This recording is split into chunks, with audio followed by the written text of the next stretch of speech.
Hello, world. It's super hot out, but I'm here and I'm gonna take a look at the hottest thing since me in the Facebook algorithm. California games. I mean, what's hotter than California, and what's hotter than games on Dippy Egg? Let's check it out.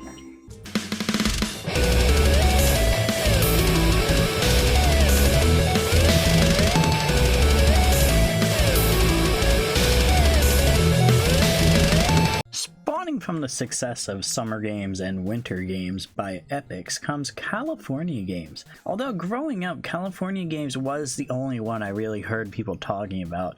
Originally released on various computers, but playing those games is a lot of work to get to, so we're gonna go the easy route. We're gonna stick to consoles for this one. The first one I heard of was the NES version. It's sort of one of those games that's in the realm of people try to recommend it when desperately searching for a hidden gem, but they don't have any. This particular port was ported over by Milton Bradley, who published a handful of NES games such as Marble Madness. You start off and then you enter your name and pick a sponsor. I want to be sponsored by Milton Bradley in real life, so I will pretend to be sponsored in this game. Please, Milton, sponsor me so I can buy lots of copies of Forbidden Bridge. In this game, you can also play with a buttload of people just by switching off the controller. The menu for it is a bit primitive. Instead of outright asking you how many players, it just asks for names until you refuse to give one. I wonder how many people I can find to play this game with.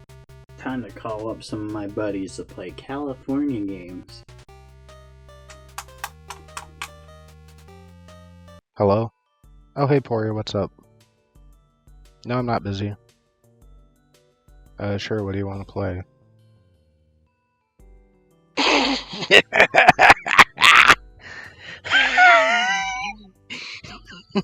California Games. That's a good one, buddy.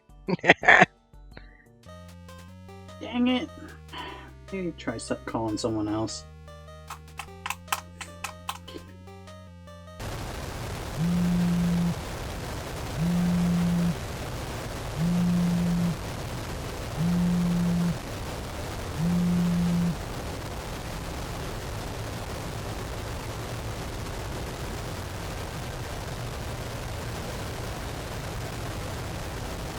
No.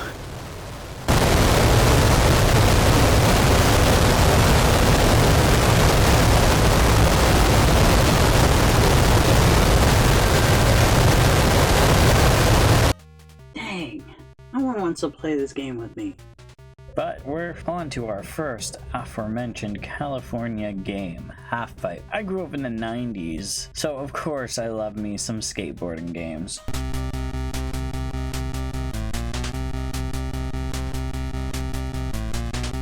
Oh no, we're really in for it here, aren't we? I was just not good at this game upon playing it, and it felt like luck to even get some points, but damn it, I still got the first place trophy. We'll get back to this a little bit later though. The second event is Footbag, or as Justin Timberlake likes to call it, Kick the Sack.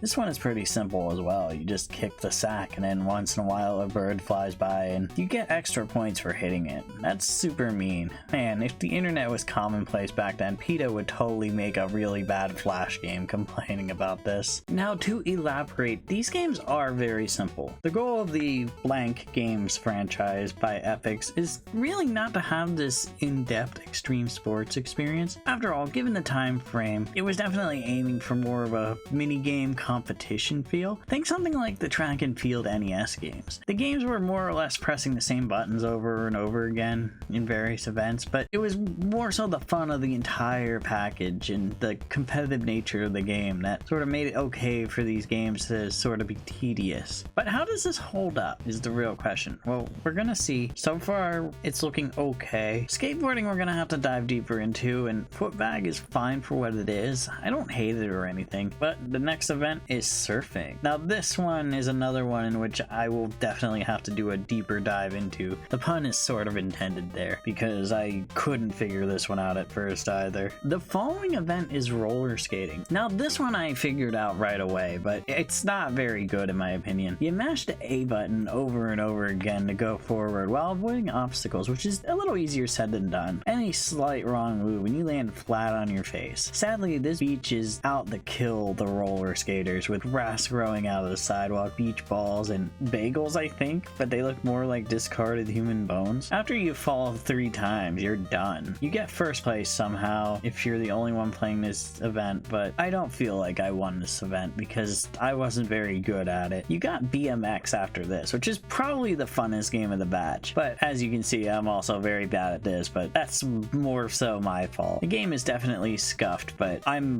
more lousy at it than the game is actually bad. The final event is Flying Disc, and this is just horrible, but we'll get back to this later. But let's see what offerings on other consoles look like. Here's California Games on the Sega Master System. Now, the selection of games does differ on some consoles, but here on the Master System, it's the same 6 games that the NES version has, but there are some little differences here and there. For one, the music, at least in my opinion, is much better on the Sega Master System version.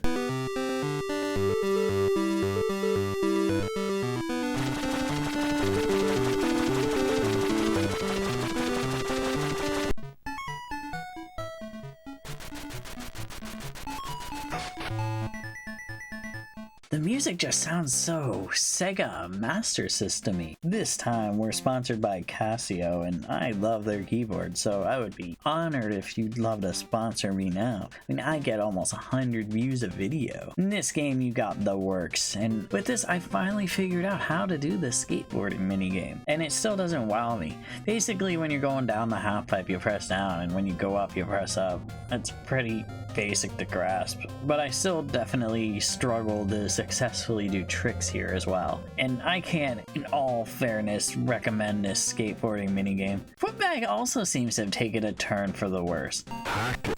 Well, I definitely wasn't a master of it on the NES or anything. This time it feels like I missed 90% of the time. It just doesn't feel the same. I don't know what it is. Surfing is the same pretty much. Now, the key to mastering the surfing is that you need to sort of press up and down alternating to gain sort of acceleration to get past the wave, because you don't want to be anywhere near that wave when it comes down. And when you're far enough, you attempt to do tricks off the wave. Sadly, I land very few of these because in order to successfully land the trick, you need to land it at the same exact angle that you jumped off from. So I always just slightly missed it. And it's a huge bummer because that idea has a lot of potential to be fun. No matter how hard I tried, I couldn't land a lot of tricks.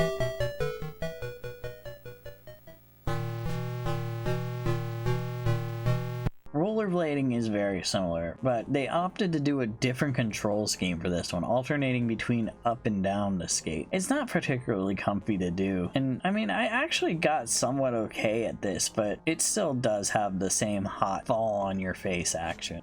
The BMX is once again the most fun on this package, and probably the event I'd recommend trying out if you only had 5 minutes to kill and had access to only this game cartridge. And the event I'd recommend not trying out on this cartridge is the final one, Frisbee. Okay, I guess I should go into detail on this one instead of just saying it's bad. So you basically throw a Frisbee, and the way you do it is not unlike the controls of a golf game, for example, with the sort of meters to get the right angle and the right speed, but you gotta get the meters just right to throw at the perfect distance, and then you have to have the other character catch it. I always seem to be off by like a second, but I won't fault the game for that. That's me. But I literally, for the life of me, could not catch the Frisbee when it actually did get past the other character, and I just got sick of trying eventually.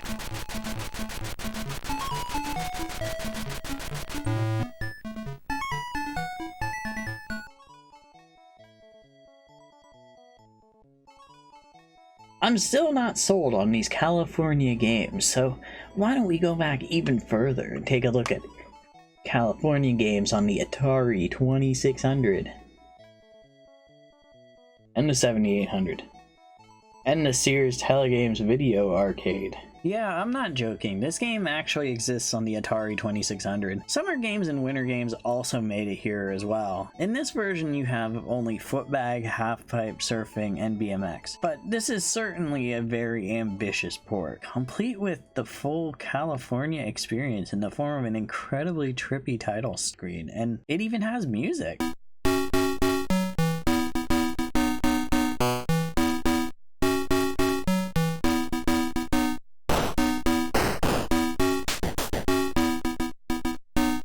My intentions with this game were definitely to go easy on it, but it surprised me. The footbag is definitely playable, and despite being hard, the BMX is actually pretty fun to play, and it controlled pretty well. Surfing and halfpipe were still unplayable, but they looked damn good doing it, especially the waves in the surfing one. Now, to be fair, this game was released all the way in 1988, making it a pretty late Atari 2600 title, but even with that in mind, it's one of the better looking games I've played on the console.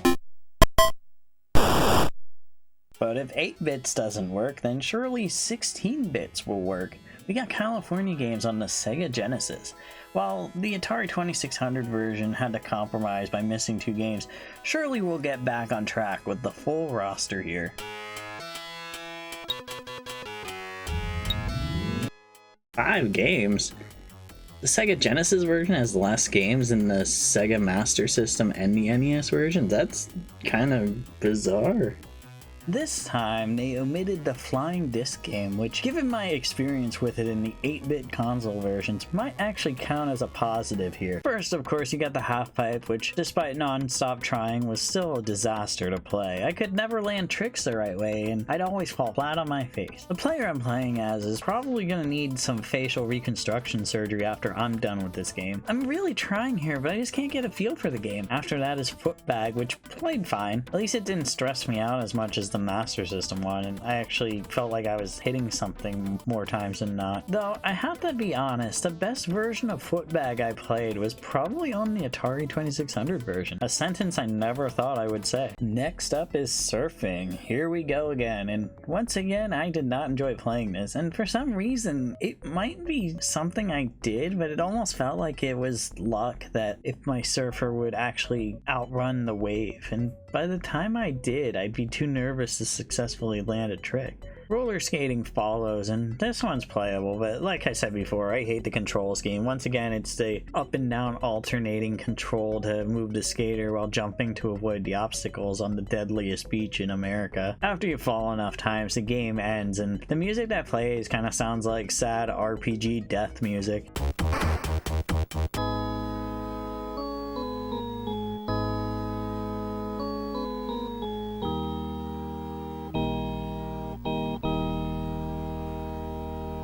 BMXing is still probably my favorite, and even then it's sort of scuffed and sometimes the depth perception is a little wonky. It's still the best game on this cartridge though, by far. I don't know what it is, but the Sega Genesis version arguably feels like the worst version of this game, and that's kind of surreal to me.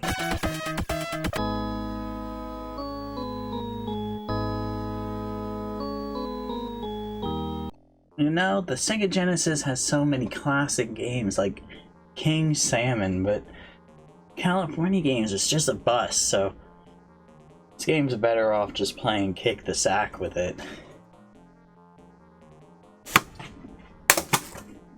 But perhaps all hope isn't lost in 16 bits with California Games 2 on the Super Nintendo. Dear Lord, this game got a sequel. You turn it on and you're greeted with this title screen, complete with spray-tanned mannequins staring into your soul. Here you have 5 action-packed games that actually differ from the original California Games lineup. The first event we got is hang gliding, which in theory sounds very exciting, but it's just a boring side-scrolling event. It controls fine enough, don't get me wrong, but there's not much meat on these bones. You drop water balloons on targets while you glide, but most of the times there aren't targets to drop water balloons on. Yeah, I'll pass. Also, this guy calls me a dweeb if I fail, and I think that's very rude. The next event is probably the best event on the cartridge. I mean, that's not really saying much, but it's just jet skiing around a very visually appealing sort of water area, and it controls well enough that I don't hate playing it. It sort of reminds me of if F-Zero was a mediocre jet ski game. Following that though, I can't say the same because it's snowboarding, which in theory should be fun. I like snowboarding games, but this one's really awkward and weird. The mountain is only on a small fraction of the screen, and it's kind of hard to keep up with the obstacles that come up on you. Also, this mountain is very bizarrely shaped with like random like holes and gaps in it and stuff. Also, the guy is back to insulting me because I'm bad at this.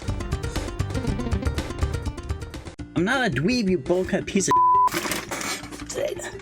Now we got bodyboarding, and in case my experience with surfing isn't anything to go off of, I'm very worried about this one, and rightfully so, because Jesus, this makes the surfing minigame on the other California Games titles seem like Super Mario World. This is so bad. I figured out the rhythm to do tricks, but this is in no universe actually fun to do. I don't know what they were thinking.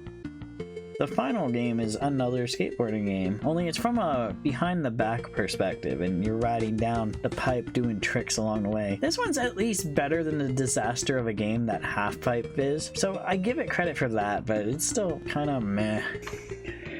Okay, so California Games has kind of been a bust in both iterations across many consoles.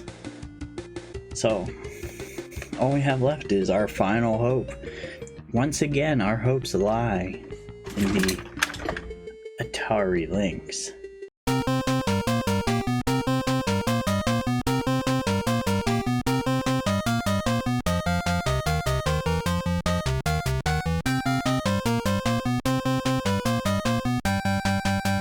And once again, no surprise to me, the Atari Lynx has saved the day and proven to be the superior gaming console.